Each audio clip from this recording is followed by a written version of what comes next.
What if the joke you thought was harmless ended up costing you everything? Jason never imagined that a single prank on a royal guard in London would unravel his life in ways he couldn't foresee. What started as a viral stunt turned into an unforgettable lesson about karma, respect, and the true price of fame. But the real question is, how far is too far? And can you ever undo the damage once it's done? The sun hung high over London, its golden rays slicing through the usual gray, casting an almost regal glow over Buckingham Palace. Tourists swarmed the area like bees to honey, cameras flashing, voices mingling in dozens of languages, all drawn to the spectacle of the royal guard. The guard stood stoic, their iconic red tunics immaculate, bearskin hats towering above their heads like relics of history. They were statuesque, symbols of unwavering discipline and duty, their faces unreadable masks honed by endless hours of training. The click of camera shutters echoed against the stone, while children giggled, mimicking the guard's stiff posture, their parents shushing them with amused smiles. Among the crowd, a group of young tourists gathered, standing out not for their enthusiasm, but for the oversized vlogging equipment they carried.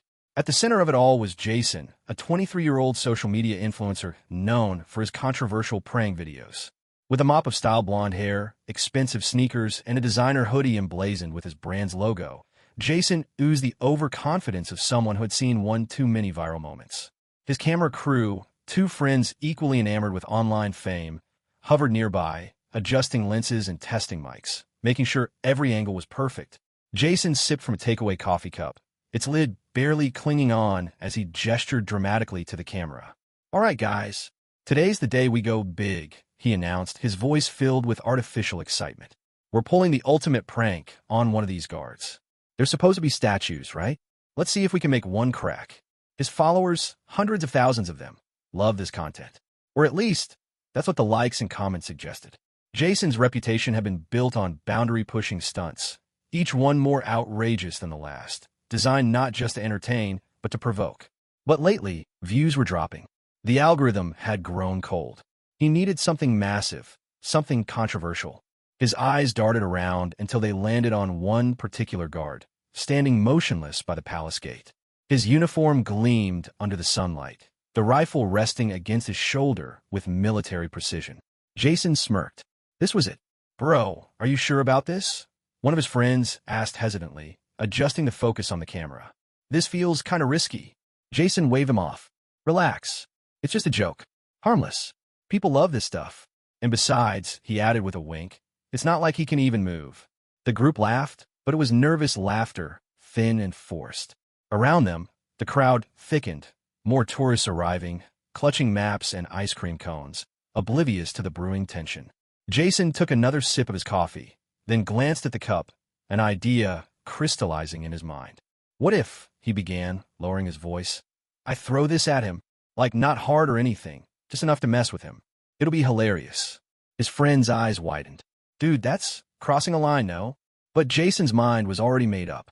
He craved that viral moment, the one that would catapult him back into trending charts and onto every For You page across social media. He turned to the camera again. "All right, guys, smash that like button if you want me to do it." He held the coffee cup up to the lens, shaking it playfully. The red recording light blinked, silently capturing every second. In the distance, a group of school children cheered as another guard marched past, boots clacking against the cobblestone. But for Jason, the world narrowed into a tunnel of adrenaline and anticipation. This was a shot. He inhaled deeply, feeling the rush that came before every stunt, the mix of fear and thrill that made his heart pound. He stepped forward, weaving between unsuspecting tourists, coffee cup in hand. The guard stood less than 10 feet away now, unmoving, his eyes staring straight ahead, unfazed by the chaos around him. Jason hesitated, just for a moment, sensing the weight of what he was about to do. But the thought of skyrocketing views drowned out any flickers of conscience. He turned back to his friends, who stood frozen behind the camera, uncertain but still filming. "Here goes nothing," Jason whispered. The air grew thick, heavy with an unspoken tension. A nearby street performer stopped playing his violin, sensing a disturbance. A mother tugged her child away, as if feeling something was off. Jason gripped the cup tighter, his palms sweaty, and then he threw it. The liquid arced through the air in a slow-motion dance, droplets catching the sunlight like tiny diamonds. The cup spiraled, landing squarely against the guard's shoulder, splashing coffee across the pristine red fabric. A collective gasp erupted from the crowd, sharp and jagged, like the crack of a whip. It wasn't laughter or amusement. It was horror. Jason's smirk faltered, confusion flashing across his face as he realized the gravity of what he had done. The guard remained still, unflinching, though the stains spread down his uniform, a dark blot against the red. But the crowd? They had turned. What had started as amused onlookers now buzzed with anger. Someone shouted, "What the hell is wrong with you?" A father with a toddler on his shoulders shook his head in disgust. Cameras swiveled, not to film the guard, but to film Jason. Murmurs turned into shouts. Jason's friends lowered the camera, suddenly feeling exposed. "Dude, we need to go," one of them muttered, tugging on Jason's sleeve. But Jason stood frozen, heart pounding, adrenaline replaced with a sinking, nauseating dread. Suddenly, two police officers appeared from the crowd, weaving through tourists with purpose. One of them pointed at Jason. "You, step over here now," the officer barked. Jason stammered. It was just a prank. "I didn't mean," but the officer wasn't interested. The crowd parted as Jason was escorted away, the coffee cup lying abandoned on the ground, its contents pooling into the cracks of the cobblestones. The royal guard still hadn't moved, standing tall, his discipline unshaken, though the stain on his uniform told the story. The crowd erupted, not in applause but in condemnation. Phones recorded Jason's shameful exit, voices narrating the moment for their own social media feeds. "That's what you get," someone muttered. Another added, "Karma's coming for him." But Jason didn't hear them. His ears rang with the deafening realization that this moment would follow him forever. The prank that was meant to elevate him had instead marked the beginning of his downfall. Jason's heart raced as the two police officers marched him away, their grips firm on his arms, but his mind was still spiraling, stuck in the moment when the coffee cup left his hand. It had felt so simple, so easy just to throw a splash and a laugh. But now, the consequences were unfolding like a slow-motion car crash, unstoppable and brutal. His friends trailed behind, still holding the camera, but their faces were pale, their earlier excitement now washed away by a mixture of fear and guilt. The crowd, which had once been an anonymous mass of potential fans, had transformed into an angry mob, their eyes sharp, their voices louder with each passing second. Some followed, filming his disgrace, narrating it with disgust. "This is the guy who threw coffee at the royal guard." A woman muttered into her phone, her eyebrows knitted in anger. Jason could hear the phrase echoing, repeated like a curse around him. He tried to speak, his voice cracking under the weight of humiliation. "It was a joke, just a prank," he stammered, glancing desperately at the officers. But their faces were stone. One of them, a tall, broad-shouldered man with a clipped accent, didn't even look at him as he responded. "You assaulted a member of the Queen's Guard. That's not a prank." The words hit Jason like a slap. Assault? The realization sent a fresh wave of panic through him. He looked back over his shoulder, trying to catch one last glimpse of the guard, hoping, somehow, that the man would have cracked a smile or given some signal that it was all okay. But the guard still stood there, unmoving, the coffee stained dark against his red uniform, the only evidence that something had happened at all. The officers pulled Jason toward the edge of the crowd, where a police van sat parked. Tourists still gawked, snapping pictures not of the palace now, but of him, the villain of the day. His chest tightened. This wasn't the kind of fame he wanted. "Please," he whispered to the officer, his bravado crumbling. "I didn't think it would get this bad." The officer finally turned to him, his eyes hard. "That's the problem. You didn't think." Jason was shoved into the back of the van, the metal door slamming shut behind him, drowning out the cacophony of voices outside. For a brief, suffocating moment, there was silence, just the sound of his own heavy breathing bouncing off the cold metal walls. His phone buzzed incessantly in his pocket, but his hands shook too much to fish it out. He didn't want to see the messages, the comments, the chaos that was surely erupting online. He leaned his head back against the wall of the van, closing his eyes, wishing desperately that he could rewind the last 15 minutes. But the images played in his mind on an endless loop. The throw, the splash, the collective gasp, the shame. It had been so quick, but the fallout already felt enormous. Meanwhile, outside the van, his friend stood awkwardly with the camera still rolling, unsure whether to keep filming or shut it off. "Should we delete this?" one of them asked, his voice barely above a whisper. The other shook his head, glancing around at the still curious crowd. "It's already out there, man. People filmed it from like 20 angles.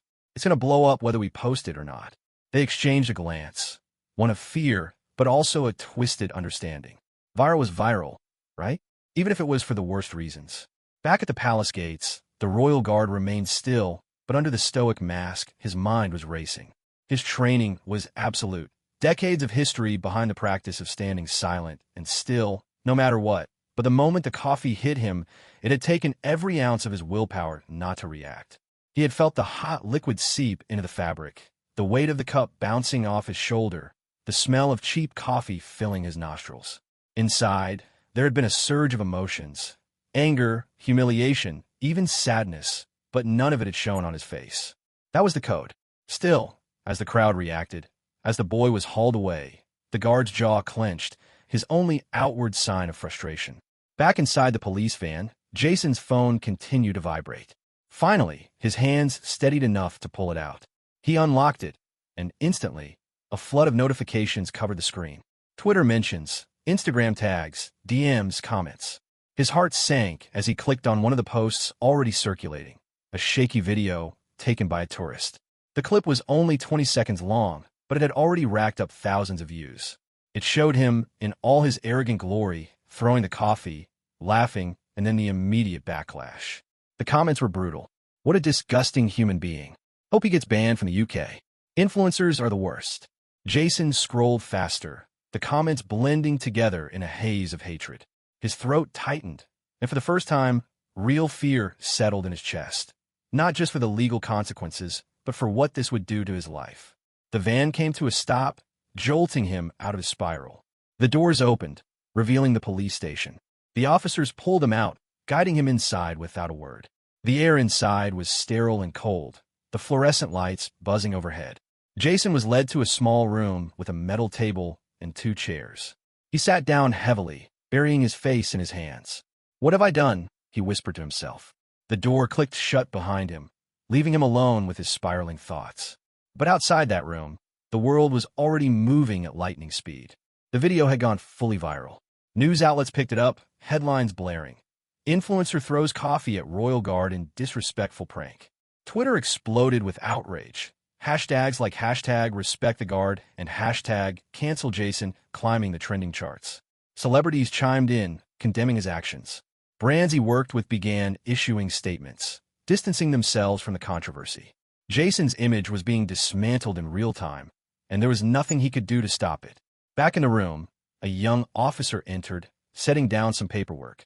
Jason looked up, his eyes bloodshot. Is this going to ruin my life?" he asked, his voice hollow.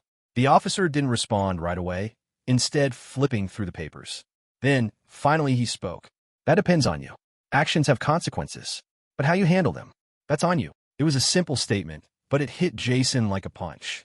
He had been so focused on the moment, the views, the likes, the virality, that he had never once thought about what came after. As the officer left, Jason sat in silence, the weight of everything pressing down on him. This wasn't just a failed prank. It was the moment his entire world unraveled. The fallout hit harder and faster than Jason ever anticipated. Within hours of the incident, the video had gone viral, spreading across social media like wildfire. It was on every platform: Instagram Reels, TikTok loops, Twitter feeds, each replaying the moment he launched the coffee at the Royal Guard. But what shocked him most was how quickly the narrative shifted from a prank gone wrong to an international scandal. He had hoped, foolishly, that people might find it funny or at least see it as harmless. But the internet had other plans. The comment sections were ablaze, filled with outrage and condemnation. People weren't just mad, they were furious. Absolutely disgusting behavior. Zero respect for traditions. He deserves jail time. Influencers think they can do anything for views. Hope this guy gets banned from the UK forever. Jason scrolled through the comments, his thumb trembling as waves of nausea hit him. His follower count, once his proudest achievement, was plummeting in real time. Thousands of people unfollowing every minute. Notifications of brands severing partnerships started flooding in. Emails with subject lines like termination of contract and immediate dissolution of sponsorship cluttered his inbox. Just a day ago, he was planning his next big collaboration. Now, his entire career was unraveling before his eyes. The worst part was seeing news outlets pick up the story. Major networks were broadcasting the video on loop, some even bringing on cultural experts to discuss the significance of the Queen's Guard and how deeply disrespectful Jason's actions were. Headlines blared, "American influencer disgraces royal tradition," and "Viral prank sparks global outrage." It was surreal. He had become an international villain overnight. But the online backlash was only part of the nightmare. Protesters gathered outside the police station where he was being held, holding up signs that read, "Respect the Guard," and "Jason, go home." It felt like the entire city had turned against him. Jason sat in the interrogation room, staring at the gray walls, trying to block out the sound of chanting outside. His phone buzzed incessantly in his pocket, but he didn't have the strength to look at it anymore. Across social media, the anger deepened as more details surfaced. People dug through his past posts, exposing moments where he had pulled other questionable stunts. Clips of him mocking a street performer in Paris, cutting in line at a famous bakery, and pushing local customs for shock value were now resurfacing under the hashtag Jason Exposed. It wasn't just about the coffee anymore, it was a pattern. Every cringeworthy moment was now amplified, painting a clear picture of someone who didn't respect boundaries, all for likes and views. Then came the death threats. Messages poured in from strangers around the world. "You're disgusting. You don't deserve to walk free. Watch your back when you get out." The sheer volume was overwhelming.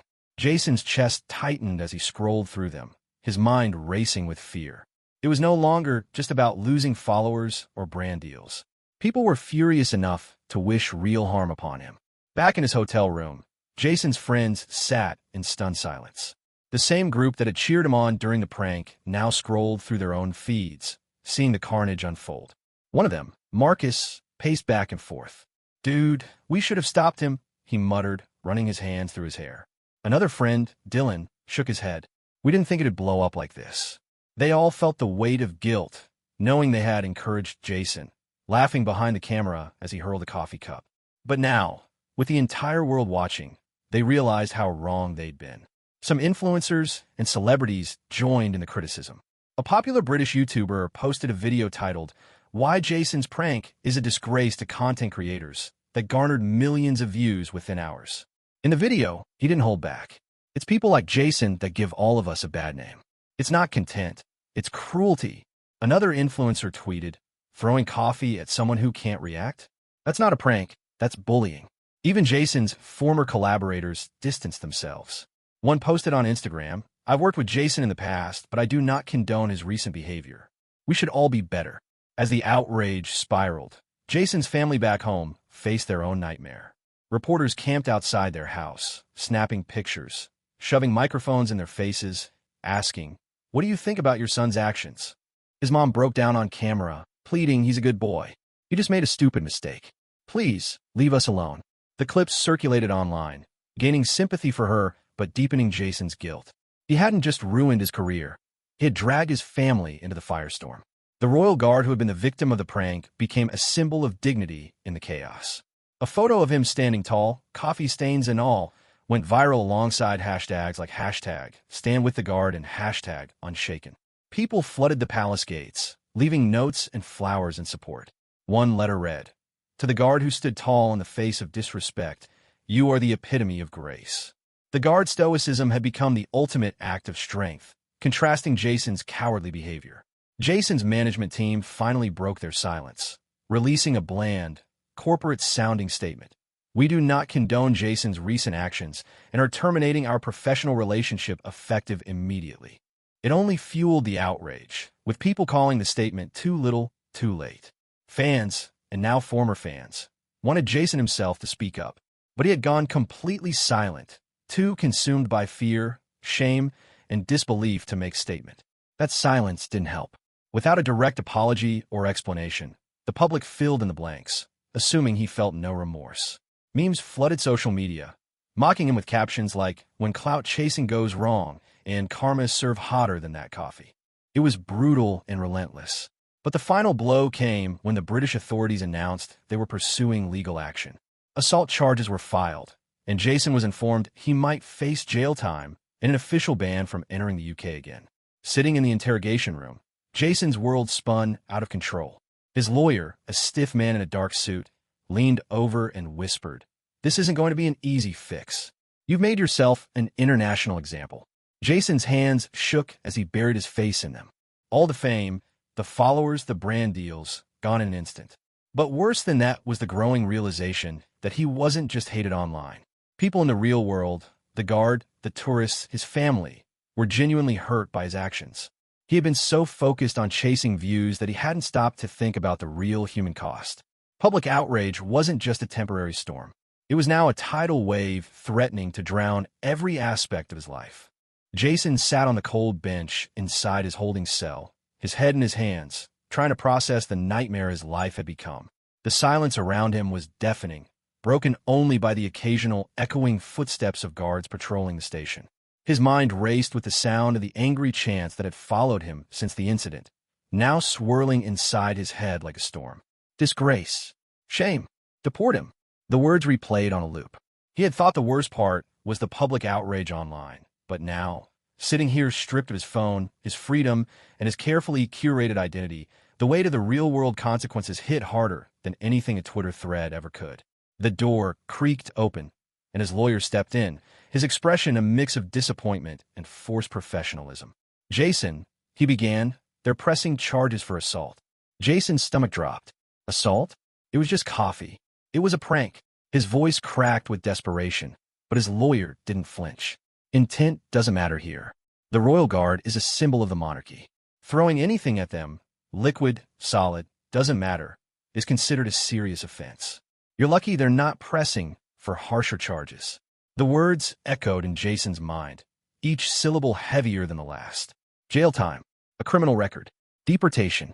His mind whirled at the thought of going from influencer trips and luxury hotels to a prison cell. The irony wasn't lost on him. He had traveled to London for content, for views, for clout. Now, he might not be allowed back in the country ever again. Outside, the media circus had only grown. Reporters swarmed the steps of the courthouse when Jason was finally released on bail, capturing the moment he emerged, head down, hoodie up, as though that thin fabric could shield him from the world's scorn. Cameras flashed. Microphones were shoved in his face. Voices barked questions. "Do you feel any remorse? What would you say to the guard? Was it worth it?" He said nothing. His lawyer had advised him to stay silent. But in truth, Jason didn't have any answers. His thoughts were too clouded with fear, shame, and regret. Back at the hotel, Jason finally faced the reality of what he had done. Alone in his room, he pulled out his phone, the device that had once been his gateway to fame and fortune, now a portal of hate and vitriol. Notifications were endless. Mentions, tags, messages, but what stood out most were the texts from his family. "Mom, Jason, we're worried sick. Please call us. We love you, but we need to talk about this. Dad, you've made a massive mistake, son. We'll get through it, but you need to take responsibility. Sister, why would you do this? People at my school are harassing me now. I can't go back there." The guilt tightened around his chest like a vice. He had been so obsessed with his own image that he hadn't considered the ripple effect. His family, thousands of miles away, was suffering because of his recklessness. His sister, who had once bragged about having a famous brother, now faced bullying and harassment because of his actions. Tears filled his eyes as he stared at their messages, but even crying felt selfish. He had caused all of this. The legal proceedings moved quickly. Within days, Jason was summoned to a court hearing. The courtroom was packed, journalists, onlookers, even some tourists who had been near the palace that day, all watching. The guard he had thrown the coffee at was there too, sitting stoically in his ceremonial uniform. Jason's eyes met his for a brief second, a fleeting moment that felt like hours. The guard's face revealed nothing. No anger, no pity, just a calm, steady presence that made Jason's stomach churn with shame. The judge outlined the charges: assault, public nuisance, and disrespect toward a royal institution. Jason's lawyer argued it was a prank gone wrong, that there was no malicious intent, but the prosecution wasn't having it. "Intent doesn't erase the impact," the prosecutor said firmly. "Actions have consequences." Those words echoed in Jason's mind, each syllable sinking deeper into his consciousness. When the guard was called to speak, The courtroom fell silent. His voice was calm, but firm as he recounted the incident. "My role is to stand with dignity and protect tradition," he said. "When the coffee hit me, I felt humiliated, not because of the liquid, but because of the blatant disrespect.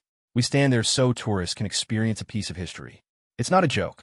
Jason felt the full weight of those words settle on his chest. This wasn't about coffee. It was about the disrespect he had shown, not just to the guard, but to an entire culture, a tradition, a nation. The judge issued a verdict. Jason was fined heavily, ordered to do community service, and banned from entering the UK for 5 years. No jail time, but the weight of the consequences still felt crushing. He had lost everything that had once defined him: his platform, his brand deals, his public image. And worse, he had become a cautionary tale, a symbol of influencer culture gone wrong. After the hearing, Jason was swarmed by reporters again. This time, though, he stopped. With tears in his eyes and his voice trembling, he finally spoke. "I was wrong," he admitted. "I thought it was just a prank, but it was cruel. I disrespected a tradition and a person who was just doing his job. I'm sorry." The words hung in the air. Some reporters scoffed, others scribbled furiously, but Jason didn't care about their reactions. For the first time since the incident, he had said something honest. In the weeks that followed, Jason tried to piece his life back together. He flew home to the U.S., where the media frenzy slowly died down, but the stigma remained. Friends distanced themselves. Former collaborators ghosted him. Even walking into a coffee shop sparked whispers. That's the guy who threw coffee on the Royal Guard. He had become infamous, and not in the way he had once dreamed. He started therapy, not for damage control, but because he realized how lost he had become. Session after session, he unpacked his obsession with fame, his need for validation, and how it had led him down such a destructive path. For the first time, he wasn't creating content for others. He was focusing on himself, his real self, not the persona he had built online. And yet, even as he worked on healing, he knew the shadow of that day would always follow him. Actions had consequences. He had learned that the hard way. Jason sat alone in his dimly lit apartment, the glow from his laptop illuminating the dark circles under his eyes. It had been weeks since his return from London, but the storm around him hadn't subsided. If anything, it had intensified. His social media platforms, once bustling with likes, comments, and endless streams of new followers, now resembled graveyards. Desolate, quiet, punctuated only by the occasional hateful comment that slipped through his newly applied filters. "Disgusting. You deserve worse. Hope you never come back here." Each message was a blade, slicing through the thin barrier he had tried to build around his fragile ego. But tonight was different. Tonight, he was about to do something he had been dreading since the moment his world imploded: a public apology. Not a half-hearted notes app screenshot, not a hastily edited TikTok with sad music overlaid, but a raw, live-streamed confession. His therapist had suggested it. "Not for them," she'd said, "but for you. You need to face this head-on." And deep down, Jason knew she was right. It was time.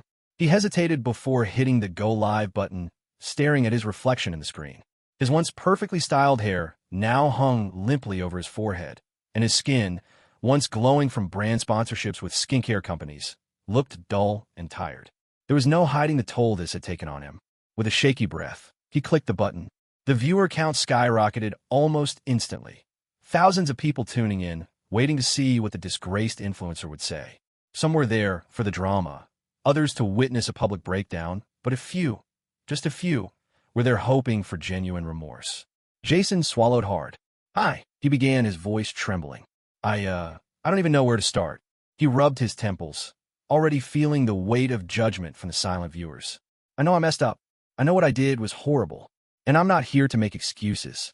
He paused, glancing at the rapid stream of comments flying up the screen. "Cry harder. Too late for sorry. Finally owning up. I went to London thinking about content, about views, about getting that next viral hit. I didn't think about the people. I didn't think about the consequences," he continued, his voice cracking with emotion. "That guard, he was just doing his job, a job that deserves respect. And I turned him into a joke. I humiliated him, and I humiliated myself." The words hung heavy in the air. He felt the sting of tears welling up, but forced himself to continue. "I was so caught up in chasing fame that I lost sight of basic human decency. I didn't think about how my actions would affect others, my family, my friends, even strangers who had to witness what I did. His throat tightened as he remembered his sister's tearful voice on the phone, telling him how her classmates had taunted her. "I'm sorry. Truly. I know saying it doesn't fix anything, but I need to say it out loud. I disrespected a tradition that means so much to so many people. And I hurt people I care about." The chat slowed for a moment, just a moment, as if the weight of his words had landed. But then the comments resumed, a mixture of acceptance, skepticism, and outright vitriol. Jason inhaled deeply. "I'm not asking for forgiveness. I know I don't deserve it, but I'm trying to be better. I've started therapy. I've been volunteering, off camera, no selfies, no hashtags, because I realized I need to give back. Not for likes, but because I need to understand the impact of my actions." One comment caught his eye. "If you could talk to the guard now, what would you say?" He froze, his mind spinning. What would he say? After all this time, could words even suffice? "I'd tell him I'm sorry," Jason replied, his voice barely a whisper. "I'd tell him that what I did was more than just a prank. It was a blatant act of disrespect. And I'd thank him for his patience, for his dignity. Because even when I humiliated him, he stood strong. I couldn't have done that." The stream ended, but the weight in Jason's chest remained. He closed the laptop and sank back in his chair, tears streaming freely now. It wasn't just about the guard, or the public, or the backlash. It was about himself, facing the ugliness inside that had led him here. But something unexpected happened in the days following the livestream. The backlash didn't disappear, but it shifted. Some comments softened. People who had once spewed hate now expressed cautious optimism. At least he's owning up. Maybe there's hope for him. A few even shared their own stories of public failures and the struggle to make amends. Then came the letter. It arrived anonymously, tucked into his mailbox among bills and junk flyers. Jason almost tossed it aside, but something about the crisp envelope made him pause. He opened it slowly, his heart racing. Inside was a handwritten note. "Jason, we all make mistakes, some bigger than others. What matters is what we do after. I am the guard you threw coffee at. I saw your apology. It wasn't perfect, but it was honest. And that counts for something. I hope you continue to learn from this. I hope you grow. We stand tall, no matter what is thrown at us. Maybe now you can too. Sincerely, the Royal Guard _" Jason read the letter over and over, tears blurring the ink. It wasn't forgiveness, not fully, but it was something, a thread of hope, a chance to rise from the wreckage of his own making. For the first time in weeks, he felt the crushing weight on his chest lift just slightly. Months passed, and the echoes of Jason's disastrous prank gradually began to fade from the forefront of public memory. Yet, for Jason, the incident was a scar that refused to heal quickly. It had changed him in ways he hadn't anticipated. Gone were the days of obsessively checking follower counts or brainstorming the next viral stunt. Now, his focus had shifted inward, grappling with the deeper questions about who he was and who he wanted to become. The letter from the Royal Guard had been a turning point, an unexpected olive branch that carried with it a message of dignity and resilience. It lingered in his mind every day, taped above his desk as a constant reminder of the grace and strength he had once mocked. It wasn't forgiveness, not fully, but it was hope, a sliver of humanity extended to someone who had failed spectacularly in front of the world. Jason began volunteering at a local community center, helping underprivileged youth with media literacy, teaching them about the power of social media, the responsibility that came with it, and the dangers of seeking validation through likes and shares. Standing in front of the kids, he often felt a pang of irony. He had once been the epitome of what he now warned them about. But that irony didn't deter him. In fact, it fueled him. He wanted to prevent others from making the same mistakes he had. His social media accounts, once a whirlwind of flashy pranks and staged, authentic moments, now showcased a quieter, more reflective side. He didn't delete the old content. He believed in owning his past, but he pinned his public apology to the top of his profiles, a constant, humbling reminder of his journey.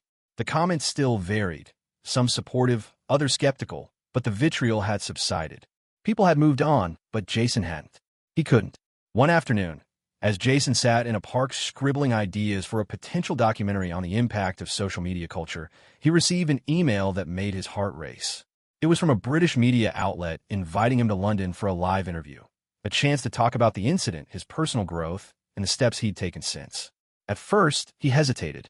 Was he ready to go back? To face the place where everything had gone so wrong? But deep down, he knew this was an opportunity for true closure. A few weeks later, Jason found himself standing once more in London.